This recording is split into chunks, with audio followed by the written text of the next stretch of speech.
Today is an interesting discussion in light of the urbanization and repopulation, especially downtown, of the city of Detroit, and how one of Detroit's most influential companies handles thousands and thousands of people, including employees, visitors, and residents, coming and going to their properties. Before we do that, the Daily Detroit podcast is brought to you by Milo. Milo is a marketing agency that produces amazing experiences for audiences. They partner with their clients to drive business and create innovative content. Do cool stuff with them at milo.agency. So now to my conversation with Kevin, recorded at the Mackinac Policy Conference. I started by asking about his unique job title and what exactly does it mean to be a vice president of parking and mobility.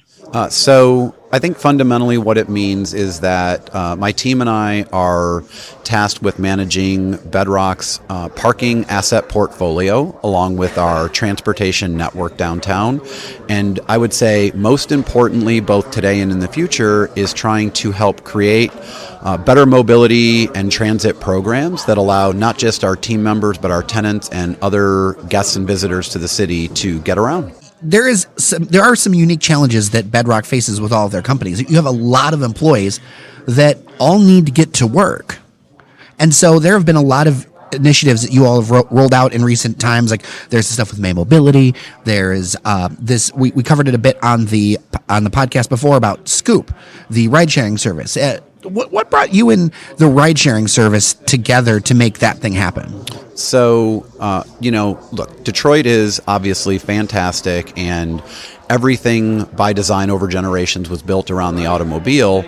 And as we look at our opportunities to shape commute dynamics, not just for our team members, but for other people coming to and from the city, near term, the easiest way to create rapid and robust change is with carpooling. That isn't to say that we're not really going to double down on supporting bus and transit and other modes of commute, but because so much is built around the automobile, it's the easiest entry point, and it has the greatest opportunity for impact in a community where so many folks live and work 20 plus miles from, the destination that is home. So when we started exploring companies that were in the carpool or sharing space, if you will, Scoop was by far the most reasonable partner choice for a variety of reasons. Number one, they have the largest platform. Number two, they have delivered the most rides nationally.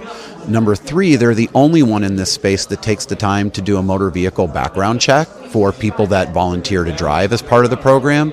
And they're very thoughtful about measuring the impact and leveraging the data that's coming back to ensure that they're creating enough supply-demand balance.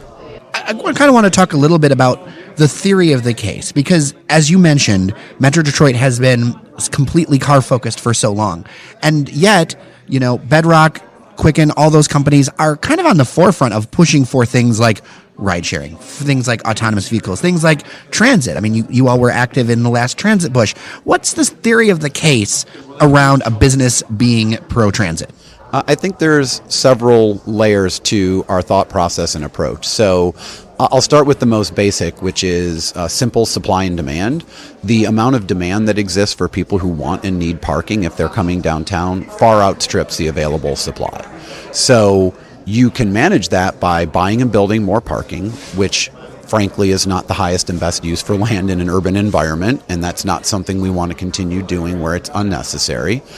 You can raise the price, and I don't think anyone listening to this right now would be excited if we raised the price.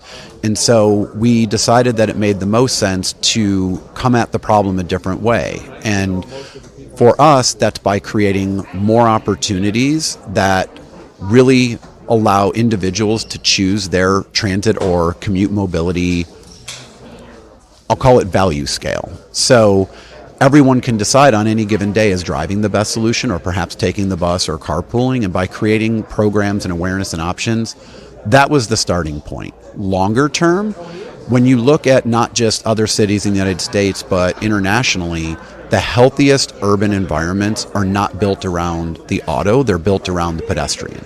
It's more public space, it's more green areas, it's programmed for humans at a human scale and at a human level, not everything being built around someone that's in an automobile. And so when we look at our responsibility as Detroit's largest developer and someone that cares, organizationally and as humans very deeply about the city and its future growth, that isn't built around more parking decks. That's built around helping people engage with the city on foot or on bike or on scooter.